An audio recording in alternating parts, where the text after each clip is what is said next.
ഒരാളുടെ മരണത്തോടുകൂടി എല്ലാ ചോദ്യങ്ങളും പരീക്ഷണങ്ങളും ആർക്കു മുൻപിലും ഉത്തരം പറയേണ്ടാത്ത ലോകമാണ് മരണാനന്തര ലോകമെങ്കിൽ മരണം നമ്മൾക്കൊക്കെ വലിയ സമാധാനമാണ് എന്ന് നമ്മൾ വാദിക്കേണ്ടി വരും. പക്ഷെ തൊട്ടടുത്ത വാക്കിലൂടെ അല്ലാഹു തആല പറയുന്നു, വമിൻഹാ നുഖ്രിജുകും താറത്തൻ ഉഖറ. ഒരിക്കൽ കൂടി നിങ്ങൾ അല്ലാഹുവിന്റെ മുൻപിലേക്ക് പുനർജീവിപ്പിക്കപ്പെടും. രക്ഷിതാക്കൾ മരിച്ചുപോയ മക്കളോടും മക്കള് മരണപ്പെട്ട രക്ഷിതാക്കളോടും ഭർത്താക്കന്മാര് മരിച്ച ഭാര്യമാരോടും ഭാര്യമാര് മരിച്ച ഭർത്താക്കന്മാരോടും അല്ലാഹു വിശുദ്ധ ഖുർആനിലൂടെ ഓർമ്മപ്പെടുത്തി, നിങ്ങൾ ഒരിക്കൽ കൂടി അല്ലാഹുവിന്റെ കോടതിയിൽ പുനർജീവിപ്പിക്കപ്പെടും. എന്തിനാണ് അല്ലാഹുവിന്റെ കോടതിയിൽ പുനർജീവിപ്പിക്കപ്പെടുന്നത്? ഈ ലോകത്ത് അല്ലാഹു നൽകിയിട്ടുള്ള ഓരോ കാര്യങ്ങളെപ്പറ്റിയും ചോദ്യം ചെയ്യാൻ. ഒരു പിതാവിന്റെ സ്രവിക്കപ്പെടുന്ന കോടിക്കണക്കിന് ബീജത്തിലെ വളരെ നിസ്സാരമായിരുന്ന ഒരു ബീജമായിരുന്ന നിന്റെ മാതാവിന്റെ ഗർഭാശയത്തിന്റെ 3 ഭിത്തികൾക്കുള്ളിലുള്ള അണ്ഡവുമായി കൂടിയോജിപ്പിച്ച് ഒരു മാംസകഷണമാക്കി അലക്കയാക്കി മുളുകയാക്കി പിന്നീട് മാംസങ്ങളാലും എല്ലുകളാലും പൊതിയപ്പെട്ട് നിന്നെ ഈ ലോകത്തേക്ക് നിശ്ചയിച്ച റബ്ബിന് നിന്നോട് ചില ചോദ്യങ്ങൾ ചോദിക്കേണ്ടതായിട്ടുണ്ട്. അതുകൊണ്ടാണ് വിശുദ്ധ ഖുർആനിലൂടെ അല്ലാഹു തആല പഠിപ്പിച്ചതും എന്തിനാ ജനനം, എന്തിനാ മരണം? ചോദ്യങ്ങൾ ചോദിക്കപ്പെടുകയും ഉത്തരങ്ങൾ അല്ലാഹുവിന്റെ അരികിൽ പ്രഖ്യാപിക്കപ്പെടുകയും ചെയ്യാൻ. അല്ലദീ ഖലഖൽ മൗത വൽ ഹയാത ലിയബ്ലുവകും അയ്യുക്കും അഹ്സനു അമല. ജനനവും മരണവും അല്ലാഹു തീരുമാനിച്ചത് കുറെ ആളുകൾ പണം സമ്പാദിക്കട്ടെ, പേരുള്ള തറവാട്ടിൽ ജനിക്കട്ടെ, കുറെ ആളുകൾ സൗന്ദര്യത്തിന്റെ മായാലോകത്ത് ജീവിക്കട്ടെ, കുറെ ആള് തിന്നും കുടിച്ചും ജീവിക്കട്ടെ, കുറെ ആളുകൾ ടെൻഷൻ അടിച്ച് ജീവിക്കട്ടെ, കുറെ ആളുകൾ അംഗവൈകല്യത്തോടെ ജനിക്കട്ടെ, കുറെ പേർക്ക് മക്കൾ ഉണ്ടാവാതിരിക്കട്ടെ, ചിലർ മക്കളെ കൊണ്ട് ഇടങ്ങേറാവട്ടെ. ഇങ്ങനെയൊരു തീരുമാനത്തിന്റെ പേരിലല്ല അല്ലാഹു തആല മനുഷ്യനെ സൃഷ്ടിച്ചതും മനുഷ്യന് കൊടുക്കുന്നതും. അല്ലദീ ഖലഖൽ മൗത വൽ ഹയാത, ജനിപ്പിച്ചതും മരിപ്പിച്ചതും ലിയബ്ലുവകും അയ്യുക്കും അഹ്സനു അമല, നിങ്ങളിൽ ആരാണ് ഏറ്റവും നല്ലത് പ്രവർത്തിച്ചത് എന്ന് റബ്ബിന് പരീക്ഷിക്കാൻ, റബ്ബിന് ചോദ്യം ചെയ്യാൻ. ഒരുപക്ഷെ ദുനിയാവിലെ ജീവിതം കൊണ്ട് ആരും നമ്മളെ ചോദ്യം ചെയ്തു കൊള്ളണമെന്നില്ല, അല്ലേ? ഈ പ്രസംഗിക്കുന്ന ഞാനൊരു പക്ഷേ നിങ്ങളുടെ പലരുടെയും മനസ്സിൽ വലിയ മുത്തഖിയായിരിക്കും. അത് മതിയോ എനിക്ക് അല്ലാഹുവിന്റെ മുൻപിൽ രക്ഷപ്പെടാൻ? എന്റെ വാക്ക് കേട്ടുകൊണ്ടിരിക്കുന്ന നിങ്ങൾ ഓരോരുത്തരും 5 വക്ത് സമയം തെറ്റാതെ നമസ്കരിക്കുന്ന ഒരു കറകളഞ്ഞ മുസ്ലിമായിരിക്കും. അത് മതിയോ അല്ലാഹുവിന്റെ അടുത്ത് രക്ഷപ്പെടാൻ?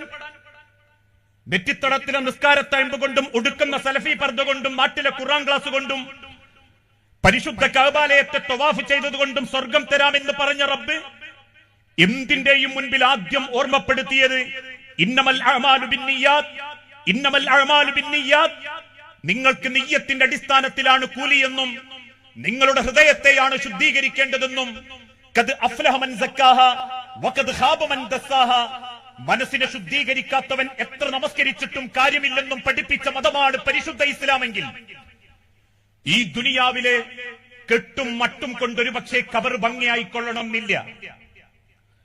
പിന്നെ നമ്മളെ കൊണ്ടുണ്ടായ ചില നേട്ടങ്ങളെ കൊണ്ട് നാട്ടുകാരും കുടുംബക്കാരും നമുക്കൊരു നല്ല യാത്രയപ്പ് തരും എന്നുള്ളത് സത്യമാ.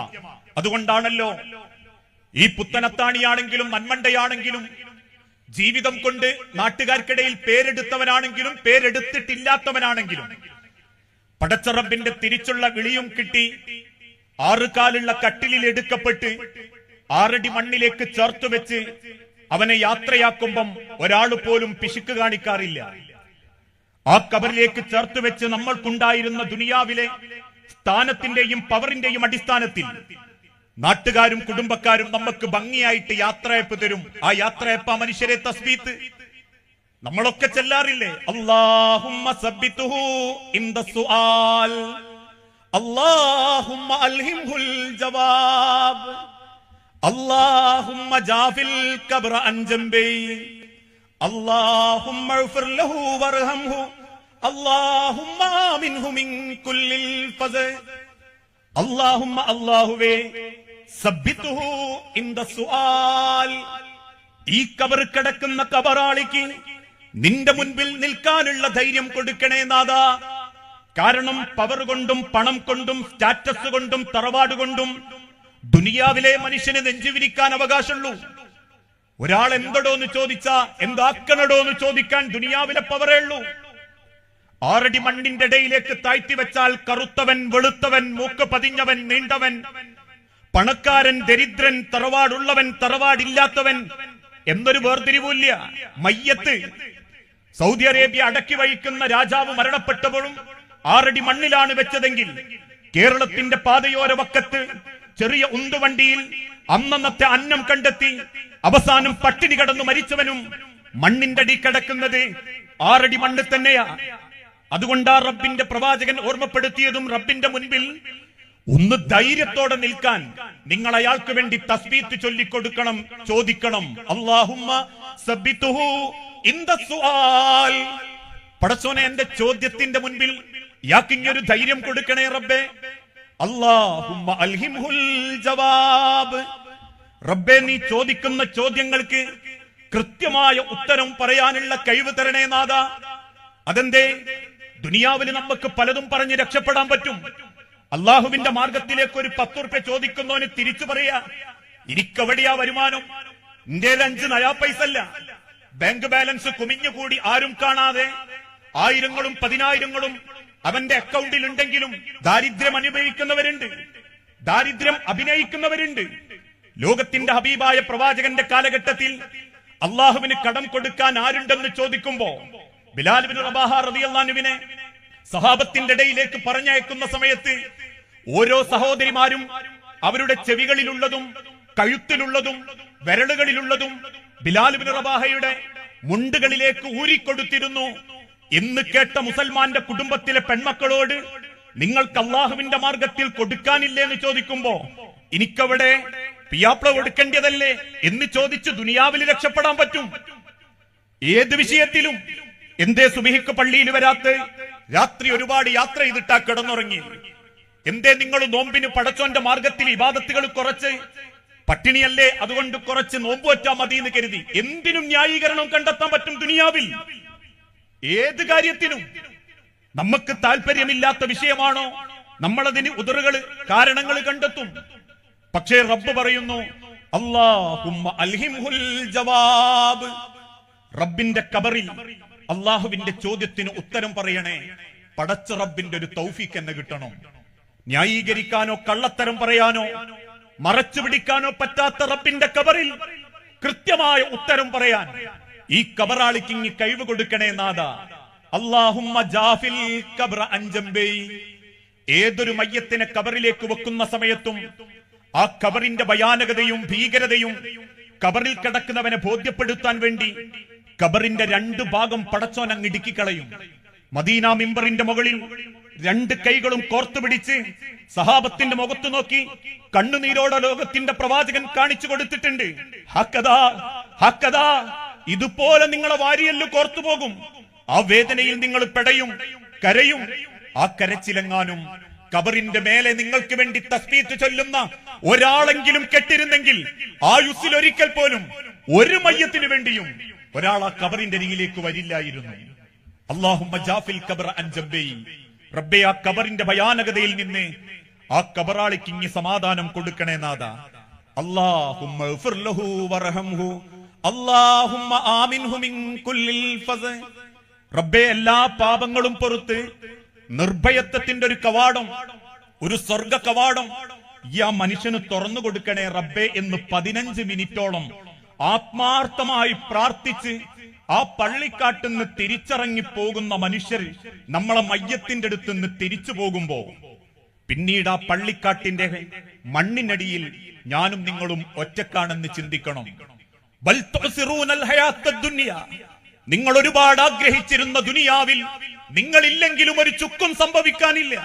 നിങ്ങൾ മരിച്ചതിന്റെ പിറ്റേന്നും സൂര്യൻ ഉദിക്കും. നിങ്ങൾ മരിച്ചതിന്റെ പിറ്റേന്നും കുടുംബക്കാര് ഭക്ഷണം കഴിക്കും. നിങ്ങൾ മരിച്ചതിന്റെ പിറ്റേന്നും നിങ്ങളെ വീട്ടിൽ വിളക്ക് തെളിയും. നിങ്ങൾ മരിച്ചതിന്റെ പിറ്റേന്നും നിങ്ങൾ നാട്ടിൽ പലതും സംഭവിക്കും.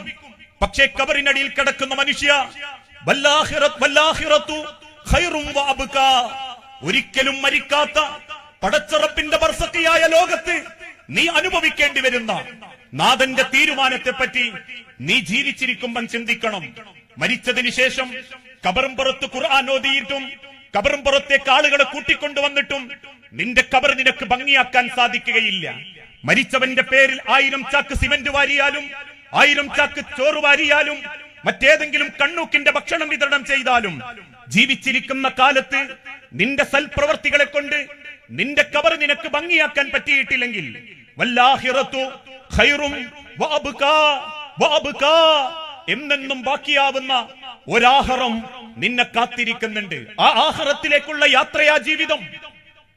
അതുകൊണ്ടാ താഴ്വ കുഞ്ഞുമോന് മുസ്ലിയാർ പാടിയതും ഖബറെന്നു കേട്ടാൽ തൽക്ഷണം ഞെട്ടേണ്ടതാ, അത് കാണുമ്പോൾ വാവിട്ടു നീ കരയേണ്ടതാ, മേടക്ക് പകരം മാളമാ സുബ്ഹാന റബ്ബി അതിൽ കിടക്കേണ്ടതാണ് അസ്മാന, ചിതലും പുഴുക്കൾ മാളവും പെരുത്തുണ്ടതിൽ സന്തോഷമാണവകൾക്കു നീ ചെല്ലുന്നതിൽ, പൊൻവർണ്ണ കോമള മൃദുലമായ ശരീരമിൽ സമരത്തിലാണ് പരസ്പരം തിന്നുന്നതിൽ, 2-3 ദിനം കൊണ്ട് അഴുകുന്നതാണീ നേത്രം 2, ഉടൻ തന്നെ മുഖമിൽ കാണുമേ ഗുഹ 2, അത് കണ്ട് മണ്ടുമേ ഭയം കൊണ്ട്. അത്രയുള്ളൂ ശരീരത്തിന്റെ വില. 6 അടി മണ്ണ് കറക്കി വെച്ച് കഴിഞ്ഞാൽ പുഴുക്കൾക്കും ഇഴജന്തുക്കൾക്കും തിന്നാനുള്ളൊരു മാംസകഷണം മാത്രം. പക്ഷേ ആ ഖബറിൽ ആത്മാക്കളുടെ ലോകത്ത് അള്ളാഹുവിന്റെ മുൻപിൽ ഏറ്റവും മനോഹരമായിട്ട് ജീവിക്കണമെങ്കിൽ ഈ ജീവിച്ചിരിക്കുന്ന കാലത്ത് ചില സമ്പാദ്യങ്ങൾ നമ്മളെ കയ്യിലുണ്ടാകണം. മരണം തേടിയെത്തുന്നതിന്റെ മുൻപ് ഖബറിലേക്കുള്ള ചില വിഭവങ്ങൾ നമ്മൾ കണ്ടെത്തണം. അതുകൊണ്ടാണല്ലോ മഹാനായ അമീറുൽ മുഅ്മിനീൻ ഉമർ ഇബ്നുൽ ഖത്താബ് റളിയല്ലാഹു അൻഹു മരണപ്പെടുന്നതിന്റെ തൊട്ടു മുൻപ് അല്പ ദിവസങ്ങൾക്ക് മുൻപ് മദീന പള്ളിയിൽ ഒരു സുബ്ഹി നിസ്കരിച്ച് ഒറ്റയ്ക്കിരുന്ന് കരയുന്നുണ്ട്. ഉമർ ഇബ്നുൽ ഖത്താബ് റളിയല്ലാഹു അൻഹുവിന് കുത്തുകിട്ടിയത് പൂരപ്പറമ്പെന്നല്ല. ഉമർ ഇബ്നുൽ ഖത്താബ് റളിയല്ലാഹു അൻഹുവിന് കുത്തുകിട്ടിയത് സെവൻസിന്റെ പറമ്പെന്നല്ല. 5 വക്തിനും പടച്ച റബ്ബിന്റെ മുൻപിൽ നെറ്റി ചേർക്കാൻ സുബ്ഹി നമസ്കാരത്തിന്റെ മരം കൊച്ചുന്ന തണുപ്പത്തെ മദീന പള്ളിയിലേക്ക് നടന്നുപോയി ആ പള്ളിയുടെ മുൻഭാഗത്ത് എത്തിയപ്പോഴാ മഹാനായ അമീറുൽ മുഅ്മിനീൻ ഉമർ ഇബ്നുൽ ഖത്താബ് റളിയല്ലാഹു അൻഹുവിനെ കുത്തേറ്റതും അവിടെ കിടന്ന് മരണപ്പെട്ടതും. ആ ഉമർ റളിയല്ലാഹു അൻഹു മരിക്കുന്നതിന്റെ ദിവസങ്ങൾക്ക് മുൻപ് മദീന പള്ളിയിൽ ഇരുന്ന് കരയുന്നുണ്ട്. ഇത് കണ്ട ചില സഹാബാക്കള് അരികിൽ വന്ന് ഉമർ ഇബ്നുൽ ഖത്താബിന്റെ തോളത്ത് കൈവച്ച് ചോദിക്കും, ഉമറേ എന്തിനാ സങ്കടം, താങ്കൾ എന്തിനാ അങ്ങനെ ബേജാറാവുന്ന്? ഉമർ റളിയല്ലാഹു അൻഹു തിരിച്ചെന്തോ പറയാൻ നോക്കുമ്പോഴേക്കും അദ്ദേഹം പൊട്ടിക്കരഞ്ഞു. വീണ്ടും ചോദിക്കും സഹാബത്ത്, പറ ഉമർ, എന്തിനാ ഇത്രയേറെ താങ്കൾ സങ്കടപ്പെടുന്നു? തിരിച്ചു പറയുന്നതിന്റെ മുൻപ് ആരാ ഉമർ റളിയല്ലാഹു അൻഹു എന്ന് നമ്മൾ അറിയണം.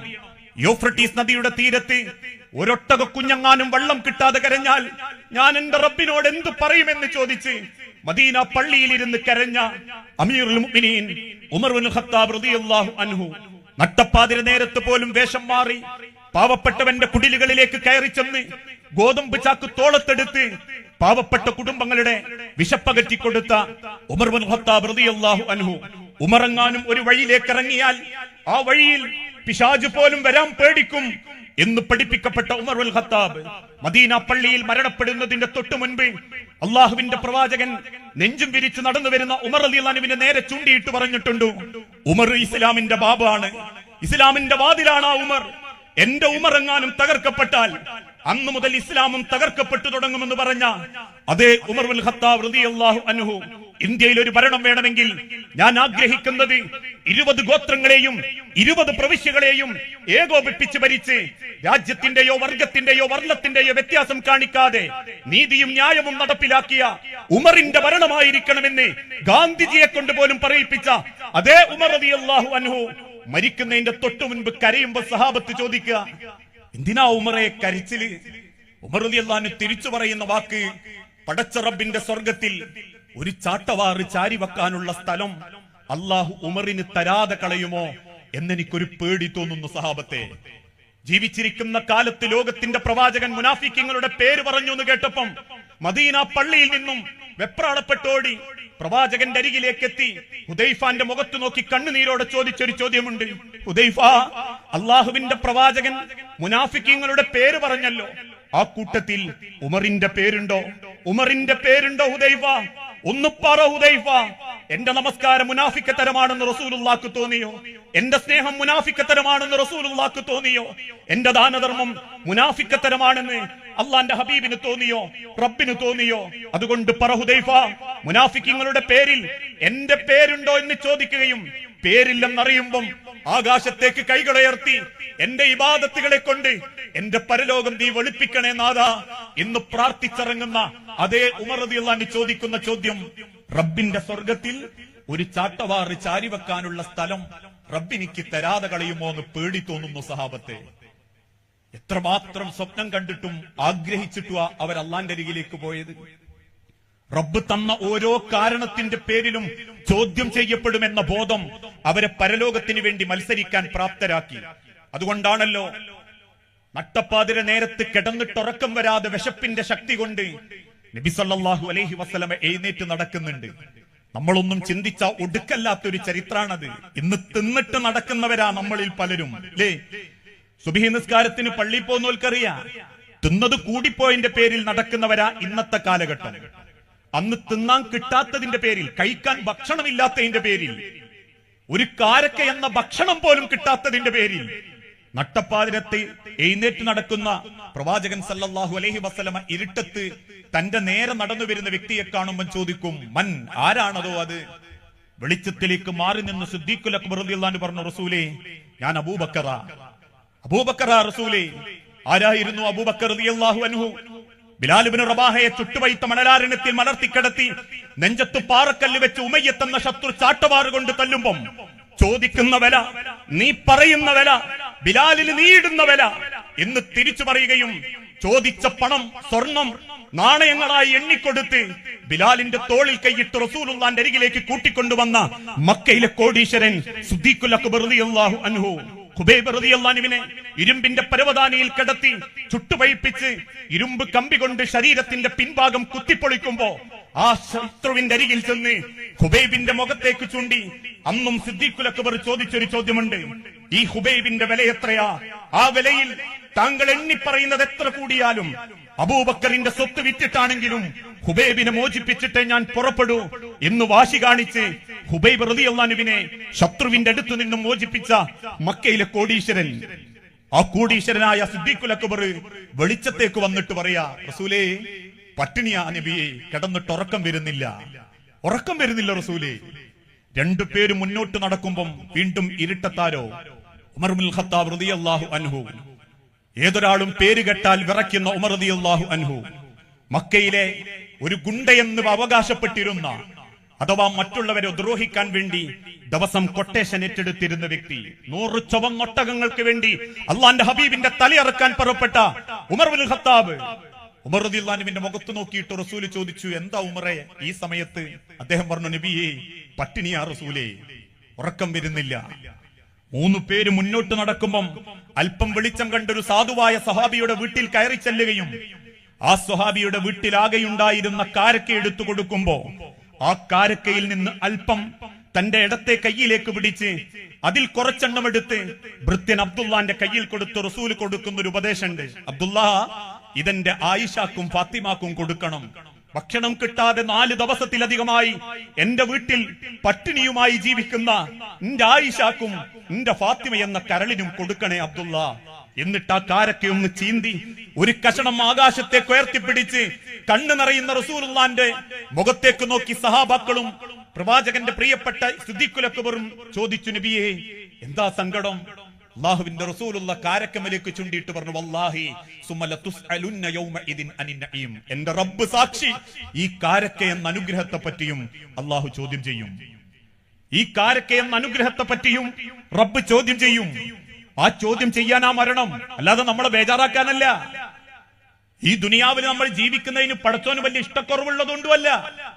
പേരക്കുട്ടികളെ കല്യാണം കൂടിയിട്ടും പേരക്കുട്ടികളെ വിട്ടുകൂടൽ കണ്ടിട്ടും മക്കളെ കെട്ടിച്ചു വിട്ടിട്ടും മക്കളെ എത്തി മക്കളാക്കാതെയൊക്കെ ഈ ദുനിയാവിൽ കുറെ കാലം നിങ്ങളെ പോറ്റി വലുതാക്കുന്നത്? പടച്ചോൻ ഈ ചോദ്യങ്ങൾക്കൊക്കെ ഉത്തരം കണ്ടെത്താനാ. അള്ളാന്റെ ചോദ്യത്തിന് മുൻപിൽ ഉത്തരം കണ്ടെത്താനാ ഈ ദുനിയാവിൽ അള്ള സമയം നീട്ടിത്തരുന്നത്. അതുകൊണ്ട് തന്നെ അള്ളാഹുവിന്റെ തിരുദൂതൻ പഠിപ്പിച്ചതുപോലെ അള്ളാഹു നൽകിയ ഓരോന്നിനെ പറ്റിയും റബ്ബിന്റെ മുൻപിൽ നമ്മൾ ഉത്തരം പറയേണ്ടി വരും. ആ ലോകത്തേക്ക് നമ്മൾ ആരംഭിച്ചിട്ടുണ്ട്. ജനിച്ചിട്ടുണ്ടോ? മരിക്കാനുള്ള ആരംഭം കുറിച്ചു എന്ന് അതിന്റെ അർത്ഥം. ജനിച്ചിട്ടുണ്ടോ എങ്കിൽ മരണത്തെ നിശ്ചയിക്കപ്പെട്ടിട്ടുണ്ട്, മരണം രേഖപ്പെടുത്തപ്പെട്ടിട്ടുണ്ട്. അതുകൊണ്ട് ആ വിശുദ്ധ ഖുർആനിലൂടെ അല്ലാഹു തആല പഠിപ്പിച്ചതും ഖുൽ ഇന്നൽ മൗതല്ലദീ തഫിറൂന മിൻഹു ഫഇന്നഹു മുലാഖീകും ثم تردون إلى عالم الغيب والشهادة فينبئكم بما كنتم تعملون قل إن الموت الذي നിങ്ങൾ എത്രയേറെ വെപ്രാളപ്പെട്ട് കിതച്ചോടിയാലും, എന്തൊക്കെ മാരക സൂക്കേടുകളുടെ ഭയത്തിലാണെങ്കിലും, ഏതൊക്കെ ലക്ഷങ്ങൾ മുടക്കി ആരോഗ്യം തിരിച്ചു പിടിക്കാൻ ആഗ്രഹിച്ചാലും, നിങ്ങൾ എത്രയേറെ സ്വപ്നങ്ങൾ മനസ്സിൽ കൊണ്ട് നടന്നാലും, ഇന്നൽ മൗതല്ലദീ തഫിറൂന മിൻഹു, ആ മരണം നിങ്ങളെ കണ്ടുമുട്ടുക തന്നെ ചെയ്യും. അതോടുകൂടി സുമ്മ തുറദ്ദൂന ഇലാ വാലിമിൽ ഗൈബി വശഹാദ, മറച്ചു പിടിച്ചതും ചേത്തു പിടിച്ചതും രഹസ്യമാക്കി പിടിച്ചതും പരസ്യമാക്കി ചെയ്തതും അറിയുന്ന നാഥന്റെ അരികിലേക്കുള്ളൊരു യാത്രമാ. അതുകൊണ്ട് റസൂലേ അവരോട് പറയണം, വലൻ യുഅഖിറല്ലാഹു നഫ്സൻ ഇദാ ജാ അജലുഹാ. പുത്തനത്താണിയുടെ റോട്ടിൽ വെച്ചാണോ, വിദേശത്തെ റോഡുകളിൽ വെച്ചാണോ, കോഴിക്കോട് റോഡിൽ വെച്ചാണോ, വീട്ടിന്റെ പറമ്പിൽ വെച്ചാണോ, അല്ലെങ്കിൽ ആവേശത്തോടെ കയറിക്കിടക്കുന്ന അവരുടെ മെത്തകൾക്ക് മേലെയാണോ, എവിടെ വെച്ചിട്ടാണെങ്കിലും വലൻ യുഅഖിറല്ലാഹു നഫ്സൻ ഇദാ ജാ അജലുഹാ, ഒരണുമണി തൂക്കം മുന്നോട്ടോ ഒരു സെക്കൻഡ് മുൻപെയോ അല്ലാത്ത നിലക്ക് അവരെ ആ അള്ളാഹു നിശ്ചയിച്ച സമയം റബ്ബങ്ങ് കൊണ്ടുപോകും.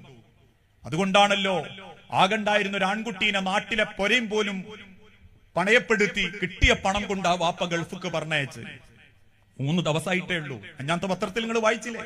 3 ദിവസം. +2 കഴിഞ്ഞ അവനോട് വാപ്പ പറഞ്ഞു, വാപ്പാക്ക് ആരോഗ്യമല്ല മോനെ, പെങ്ങന്മാരെ കെട്ടിക്കാനും ഉണ്ട്.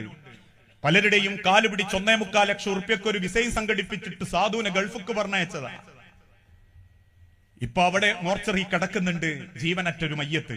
നാട്ടുക്ക് കൊണ്ടുവരാൻ പോലും 5 പൈസ കൈമലില്ലാത്തതിന്റെ പേരിൽ 3 ദിവസമായിട്ടേ ഉള്ളൂ. നമ്മൾ പറയും മരിക്കാൻ അവിടെ പോയതാണ്. അല്ല, വലൻ യുഅഖിറല്ലാഹു നഫ്സൻ ഇദാ ജാ അജലുഹാ, പടച്ചോൻ നിശ്ചയിച്ചത് അവിടെയാ. ആ സമയത്ത് നിങ്ങളെ അള്ളാഹു കൊണ്ടുപോകാൻ അള്ള എഴുതി വെച്ചിട്ടുണ്ട്. ആ സമയം അനുഭവിക്കാനുള്ളത് അനുഭവിച്ചിട്ടും രസിക്കാനുള്ളത് രസിച്ചിട്ടും നമ്മൾ കിട്ടാനുള്ളത് കിട്ടിയിട്ടും പടച്ചോന്റെ അടുത്തേക്ക് മടങ്ങും. ആ യാത്രയിൽ തിരിച്ചുള്ള യാത്ര മനോഹരമാക്കണമെങ്കിൽ ഖബറെന്ന ലോകത്തേക്ക് ചില വിഭവങ്ങൾ നമ്മളെ കയ്യിലുണ്ടാവണം. ആ വിഭവങ്ങൾ സമ്പാദിക്കാനേ പടച്ചോൻ ദുനിയാവ് പറഞ്ഞിട്ടുള്ളൂ. അതിനർത്ഥം അത് മാത്രം മതി, ദുനിയാവിൽ പിന്നെ വേറൊന്നിനും മെനക്കെടരുത് എന്നല്ല. ധനം സമ്പാദിക്കാം, അതെന്തിന്? പാരത്രിക ലോകത്തെ നേട്ടത്തിനു വേണ്ടി. അങ്ങനെ നേട്ടത്തിനു വേണ്ടി പലരും ചെയ്തതുകൊണ്ടല്ലേ പല നാട്ടിലും ഇസ്ലാഹി പ്രവർത്തനങ്ങളും പാലിയേറ്റീവ് പ്രവർത്തനങ്ങളും നടന്നു. പലതും ഉണ്ടാക്കി അവനാന്റെ അക്കൗണ്ടിലേക്ക് മാത്രം വെച്ച് കെട്ടിപ്പൂട്ടി മക്കൾക്ക് വെച്ചുപോയിട്ട് എന്ത് നേട്ടാ ചില വാപ്പാർക്കുണ്ടായത്? ഇക്കഴിഞ്ഞ ദിവസം ഒരു മധ്യസ്ഥത്തിന് പോയപ്പം കേട്ട് വളരെ രസകരമായ ഒരു വാക്കും കൂടി പറഞ്ഞുതരാം. ജീവിച്ചിരിക്കുന്ന കാലത്ത് ആ വാപ്പ ഉമ്മാക്ക് ഒരു ബാത്റൂം ഉണ്ടാക്കാൻ 5 നയാ പൈസ മക്കള് 4 ആളും എടുത്തില്ല. ഒരു ഇരുന്ന് പോകുന്ന ബാത്റൂമിന് വേണ്ടി അവസാനം നാട്ടിലെ ഞങ്ങളിൽ കുറെ ആളുകളും ഞങ്ങളെ സഹായിക്കുന്ന വേറെ ചില വ്യക്തികളുടെയും സഹായത്തോടുകൂടി ഒരു ക്ലോസറ്റും വെച്ചെടുത്തു. 7 മാസങ്ങൾക്കിപ്പുറം ഉമ്മ മരണപ്പെട്ടു. 1 മാസം തികഞ്ഞിട്ടില്ല, മക്കൾ 5 ആളും തമ്മിത്തല്ലാൻ തുടങ്ങി. എന്താ കാരണം എന്നറിയോ? ആ ഉമ്മാന്റെ പേരിൽ പെൻഷനായി കിട്ടിയതും അല്ലാണ്ട് കിട്ടിയതും ഏകദേശം 1,25,000 ഉറുപ്പ്യന്റെ മേലമ്മാന്റെ അക്കൗണ്ടിലുണ്ട്. അതിന്റെ പേരിൽ മക്കൾ തമ്മിത്തല്ലി. മൂത്തോള് പറഞ്ഞു ഉമ്മ എനിക്ക് തരാന്ന് പറഞ്ഞതാ, എന്റെ മാല മാറ്റിയെടുത്ത് തരാന്ന് പറഞ്ഞതാ.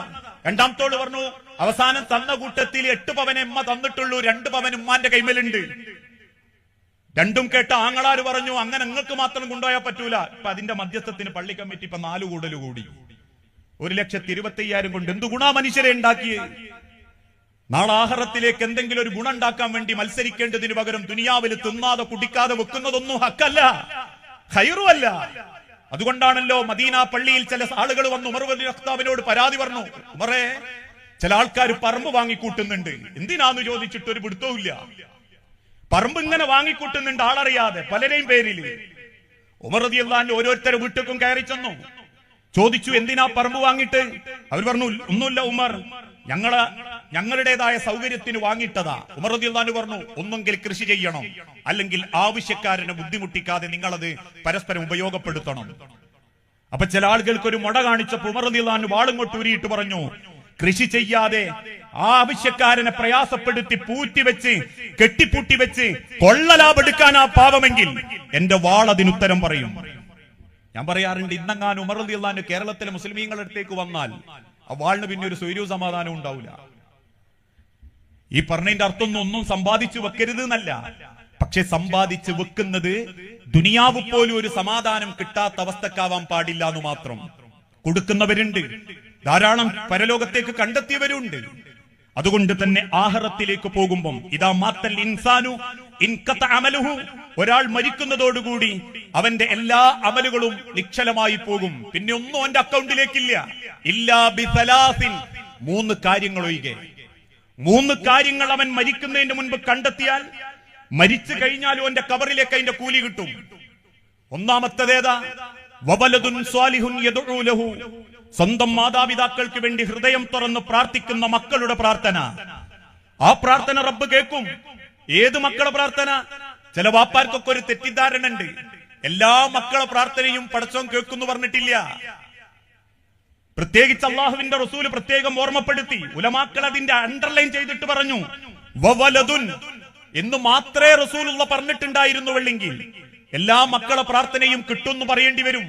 പക്ഷെ തൊട്ടടുത്ത വാക്കിൽ അള്ളാന്റെ ഹബീബ് പ്രയോഗിച്ചു, വവലദുൻ സ്വാലിഹുൻ യദ്ഉ ലഹു, മക്കള് സ്വാലിഹീങ്ങളാവണം, വാപ്പ നേർവഴിക്ക് നയിച്ച മക്കളാവണം, സുബ്ഹിക്ക് പള്ളി കൂട്ടിക്കൊണ്ടുപോയ മക്കളാവണം, എന്തൊക്കെ ധരിക്കണം എന്തൊക്കെ ധരിക്കാൻ പാടില്ല എന്ന് പഠിപ്പിച്ചെടുത്ത അമ്മാരാവണം, സുബ്ഹിന്റെ സമയത്ത് എഴുന്നേറ്റ് ഖുർആൻ ഓതിപ്പിക്കുന്ന വാപ്പാരാവണം. അല്ലാതെ തിന്നാൻ കൊടുത്ത ക്വാളിറ്റി മാത്രം പടച്ചോനോട് പറയാണ്ടാവൂല. വല്ലാഹു ഖൈറുർ റാസിഖീൻ, നീ മരിച്ചധ്വാനിച്ച് കിട്ടിയതൊക്കെ എന്റെ തീരുമാനപ്രകാരമാ. അതുകൊണ്ട് മക്കളെ പോറ്റാൻ വേണ്ടി കഷ്ടപ്പെട്ടു, അധ്വാനിച്ചു. ഞാൻ അതിനുവേണ്ടി നായി നയിക്കുന്നത് പോലെ നയിച്ചു, കഴുതയെപ്പോലെ ഭാരം വഹിച്ചു, എല്ലാ മക്കളെയും പഠിപ്പിച്ചു, എല്ലാ മക്കൾക്കും തിന്നാൻ കൊടുത്തു, എല്ലാ മക്കളെയും കെട്ടിച്ചു, എല്ലാ മക്കൾക്കും വീടായി. എന്ന് പടച്ച റബ്ബിന്റെ ദുനിയാവിൽ നിങ്ങൾക്ക് പോരിശ പറയാം. കാരണം നിനക്ക് കെട്ടിക്കാൻ പണം തന്നത് നാഥനാ, നിനക്ക് ഭക്ഷിപ്പിക്കാൻ ഭക്ഷണം തന്നത് നാഥനാ, നിനക്ക് നിന്റെ മക്കളെ തന്നത് നാഥനാ. ആ നാഥൻ നിന്നോട് സൂചിപ്പിച്ചൊരു വാക്കുണ്ട്, യാ അയ്യുഹല്ലദീന ആമനൂ ഖൂ അൻഫുസകും വഅഹ്ലീകും നാറാ. വിശ്വാസികളെ, 5 വക്ത് നിസ്കരിക്കുന്നവരെ, അള്ളാന്റെ കഅബാലയത്തിങ്കലേക്ക് പോകുന്നവരെ, പരിശുദ്ധ റമളാൻ മാസത്തെ കാത്തിരിക്കുന്നവരെ, ഖൂ അൻഫുസകും വഅഹ്ലീകും നാറാ. ഞാൻ പള്ളിക്ക് പോകാറുണ്ട്, ഞാൻ ഇസ്ലാഹി പ്രവർത്തനത്തിന്റെ രംഗത്തുണ്ട്, ഞാൻ MSMലൂടെ ISMലൂടെ കേന്ദ്രകാരനായിട്ടുണ്ട്, നാട്ടിൽ എന്നെ കൊണ്ട് ഒരുപാട് ദേവത്വ പ്രവർത്തനങ്ങൾ നടന്നിട്ടുണ്ട്, പല സാമൂഹിക ക്ഷേമ പ്രവർത്തനത്തിലും ഞാനുണ്ട്, ഞാൻ എന്റെ പെണ്ണുങ്ങളുണ്ട്, എന്റെ നാട്ടിലെ ഖുർആൻ ക്ലാസ്സിലുണ്ട്. എന്നിട്ട് റബ്ബ് പറയുന്നു, പോരാ, നിങ്ങൾ സ്വയം നന്നായാ പോരാ, സ്വയം പടച്ചോനെ ഭംഗിയാക്കി തൃപ്തിപ്പെടുത്താൻ മത്സരിച്ചോടിയാ പോരാ.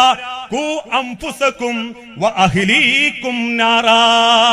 നിന്റെ വീട്ടിൽ മൂടി പുതച്ച് കിടക്കുന്ന മകനുണ്ടെങ്കിൽ, ഒരു വക്തിനെ നേർക്കാത്ത മക്കളുണ്ടെങ്കിൽ, ഒരായത്തോതാൻ അറിയാത്ത മക്കളുണ്ടെങ്കിൽ, ഒരു ദീനീ പ്രവർത്തനത്തിനിറങ്ങാത്ത മക്കളുണ്ടെങ്കിൽ, മണിക്കൂറുകൾ മൊബൈലിൽ കളിക്കുന്ന മക്കളുണ്ടെങ്കിൽ, ടിവിക്ക് മുൻപിൽ ഇരിക്കുന്ന മക്കളുണ്ടെങ്കിൽ, പടച്ചോന്റെ ദുനിയാവിൽ അള്ളാന്റെ കലാമിന് വേണ്ടി പണിയെടുക്കാത്ത മക്കളുണ്ടെങ്കിൽ, ഖൂ അൻഫുസകും വഅഹ്ലീകും നാറാ വഖൂദുഹൻ നാസു വൽ ഹിജാറ.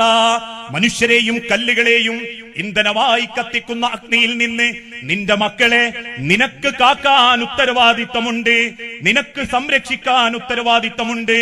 അല്ലെങ്കിൽ നീ കരഞ്ഞാലും, അവർ പേച്ചതിന്റെ പേരിൽ നീ പൊട്ടിക്കരഞ്ഞാലും, പടച്ച റബ്ബിന്റെ കോടതിയിൽ മക്കള് വഴിപേച്ചു റബ്ബേ എന്ന് നീ ആണയിട്ട് കരഞ്ഞാലും, അലൈഹാ മലായികത്തുൻ ഖിലാദുൻ ശിദാദുൻ ലാ യഅസൂനല്ലാഹ മാ അമറഹും വയഫ്അലൂന മാ യുമറൂൻ.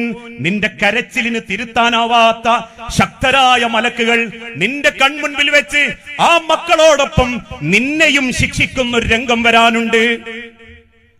അതുകൊണ്ട് ആര് പ്രാർത്ഥിച്ചാലും കിട്ടുന്നല്ല. വവലദുൻ സ്വാലിഹുൻ യദ്ഉ ലഹു. ഞാനൊക്കെ പറയാറുണ്ട്, ഇന്നത്തെ കാരണവന്മാരൊക്കെ ചിലരങ്ങ് മണ്ണിന്റെ അടിക്ക് പോയാ ആരാപ്പളാ പോവാന്നൊന്നും പറയാൻ പറ്റൂലട്ടോ. പക്ഷേ വരാനിരിക്കുന്ന ഒരു തലമുറയിൽ ഇതിനൊന്നും വലിയ താല്പര്യമില്ലാത്തോല. അവർക്ക് 7സും 5സും ഇങ്ങനത്തെ കാര്യങ്ങൾ ഇത് വേണ്ടാന്ന അർത്ഥത്തിലല്ല, ഇതൊക്കെ തന്നെ ഉള്ളൂ ചിലർക്ക്. അള്ളാന്റെ ദീനീപരമായ കാര്യത്തിൽ ഇടപെടുക എന്ന് പറഞ്ഞാൽ അത് നിലവാരം കുറഞ്ഞ ഏർപ്പാടായിട്ടാ ചിലർക്ക് തോന്നുന്നത്. അതുകൊണ്ട് തന്നെ ആ വാപ്പാന്റെ ക്വാളിറ്റി കിട്ടാത്ത മക്കളുണ്ട്. ഇക്കഴിഞ്ഞ ദിവസം ഒരാവശ്യത്തിന് വേണ്ടിയിട്ട് ഒരു വാപ്പാന്റെ അരികിലേക്ക് വന്നു. വലിയ പൈസക്കാരനാ. ഞാനൊക്കെ പറയാറുണ്ട്, ചിലരങ്ങനെ രണ്ട് മനസ്സില്ലാതെ ഒറ്റ മനസ്സോടുകൂടി കൊടുക്കുന്നത് കൊണ്ടാ പലർക്കും വീടുണ്ടാകുന്നതും പലർക്കും ഭക്ഷണം കിട്ടുന്നതും നോമ്പിന് സന്തോഷത്തോടെ അന്നം കുടിച്ച് ജീവിക്കുന്നു. ഒരു കണക്കും പറയാതെ ആരോടും ചോദിക്കാതെ. ഞാൻ ഈ കഴിഞ്ഞ ദിവസം 3 ദിവസമായിട്ട് ദുബായിലാ. എനിക്ക് ഒന്ന് ഇവിടത്തേനേക്കാളും മൊയിലൈമാർ അവിടെ ഉണ്ട് പിരിവിന്. ഇതൊക്കെ പോയി കാണുന്ന ഒരേ മനുഷ്യന്മാരെ, കൊടുക്കുന്ന ഒരേ മനുഷ്യന്മാരെ. ഇവിടെ ആദ്യത്തെ ഒരു ദിവസം നമ്മളെ പുരയിലേക്ക് കിട്ടാൻ ഏതെങ്കിലും ഒരു സക്കാത്തിന്റെ പൈസക്ക് ഒരു പെണ്ണ് വന്നാ പിന്നെ 4 ദിവസം നമ്മൾ വാതിലോർക്കാൻ മടിയാ. എന്താ? 10 ഉറുപ്പ്യ കൊടുക്കാനില്ല. ദൂരെ നിന്ന് വരുന്നത് കണ്ടാൽ പോലും ചിലർക്ക് അസൂയ. ഇനി പള്ളി കമ്മിറ്റിക്കാർ 5-6 ആള് വന്നിട്ട് പാലിയേറ്റീവിന് ഒരു 1000 ഉറുപ്പ്യ എഴുതി കിട്ടുന്നുണ്ട് എന്ന് പറഞ്ഞാൽ ഇറങ്ങിപ്പോകുമ്പോ പെണ്ണുങ്ങളോട് അറിയും, ഓൽക്കെന്താ എഴുതുന്നതിന് ഒരു പണിയില്ലാണ്ട് ഇങ്ങനെ അടക്കല്ലേ തണ്ടേ. ഇതൊക്കെ പോലത്തെ മനസ്സിൽ വരിസംഖ്യക്ക് 5 ഉറുപ്പ്യ കൂട്ടിയാ പിന്നെ പള്ളിയിൽ ജമാഅത്തിന് ആള് കൂടുന്നുള്ള കാലഘട്ടം. എന്തിനാ ചോദ്യം ചെയ്യേ? എല്ലാ നാടും അങ്ങനെയാണല്ലോ ഞാൻ പറയുന്നത്. പടച്ചോന്റെ മാർഗത്തിലൊക്കെ ഒന്ന് ചെലവാക്കി അതേമാതിരി ഒന്ന് മക്കളെയൊക്കെ അതിന്റെ കൂട്ടത്തു കൂട്ടിക്കൊണ്ടുപോവാ. എന്നിട്ടാ വാപ്പ മകന് വരാൻ വേണ്ടി കാത്തിരുന്നു. ആ മകൻ വരാൻ വേണ്ടി കാത്തിരുന്നു. വാപ്പ നല്ല പൈസക്കാരനാ, മോനും പൈസക്കാരൻ. എന്നിട്ട് തിരിച്ചു വന്നപ്പം വാപ്പ ഒരു വലിയ പൈസ എടുത്തിട്ട് മോനം നടുവിലിരുത്തിയിട്ട് തന്നു. എന്നിട്ട് ആ വാപ്പ പറഞ്ഞൊരു വാക്കുണ്ട്, എനിക്കതിപ്പോഴും കേൾക്കുമ്പം മനസ്സിൽ വല്ലാത്ത സന്തോഷവും തോന്നും, അതോടൊപ്പം തന്നെ ഒരു വല്ലാത്ത സങ്കടവും തോന്നും. ഞാൻ ആ സമയം വരെ ഞങ്ങളൊക്കെ ചിന്തിച്ചിരുന്നു, എന്തിനാപ്പം മോൻ വരാൻ വരെ ഇയാൾ കാത്തിക്കുന്നത്, ഇയാൾക്ക് ഇങ്ങ് തന്നാ പോരെ. അയാളിങ്ങനെ പറഞ്ഞു വാശി പിടിക്കുക, ഓൻ വരട്ടെ ഓൻ വരട്ടെ. വന്നതിന് ശേഷം അയാൾ തന്ന്. എന്നിട്ട് അദ്ദേഹം പറഞ്ഞു, ഞാൻ എന്റെ മകൻ വരാൻ കാത്തിരുന്ന എന്തുകൊണ്ടാണെന്നറിയോ, എനിക്കിനി അധിക കാലങ്ങളെ സഹായിക്കാൻ ആയുസ് ഉണ്ടായിക്കൊള്ളണമെന്നില്ല. പക്ഷെ ഞാൻ ഇങ്ങനെയൊക്കെ നിങ്ങൾക്ക് തന്നിരുന്നോ നിന്റെ മോൻ കണ്ടിട്ടില്ലെങ്കിൽ നാളെ നിങ്ങൾ കയറി വരുമ്പം ഒരു പരിഗണന എന്റെ മോൻ തരൂല. ഞാൻ കൊടുക്കുന്നതിന്റെ മോൻ കാണണം, എങ്കിലേ ഞാൻ തുടങ്ങി വെച്ചത് തുടരാൻ എന്റെ മക്കൾ ഉണ്ടാവും. എന്തൊരു ദീർഘവീക്ഷണം നോക്കിങ്ങളാ വാപ്പന്റെ, എന്തൊരു മനോഹരാണ്. പോലും കൂടി അറിയാൻ വേണ്ടി, കാരണം വളരുന്ന തലമുറയാ. ഇത് കൊടുക്കലൊക്കെ വലിയ ബുദ്ധിമുട്ടാ. ഉള്ളത് അവനാന്റെ ഇൻട്രസ്റ്റിന് പൈസക്കും. അതുകൊണ്ട് ആ സിനിമാ നടന്മാരൊരു ലേബൽ വെച്ചിട്ട് വെക്കും, എന്റെ കയ്യിൽ 10 ഉണ്ടോ എനിക്ക് 100 ഉണ്ടാക്കാം, എന്റെ കയ്യിൽ ഒന്നുമില്ലേ എനിക്ക് മൂഞ്ചാം എന്നുള്ള കോലത്തിൽ കേട്ട് വളരുന്ന മക്കളാ.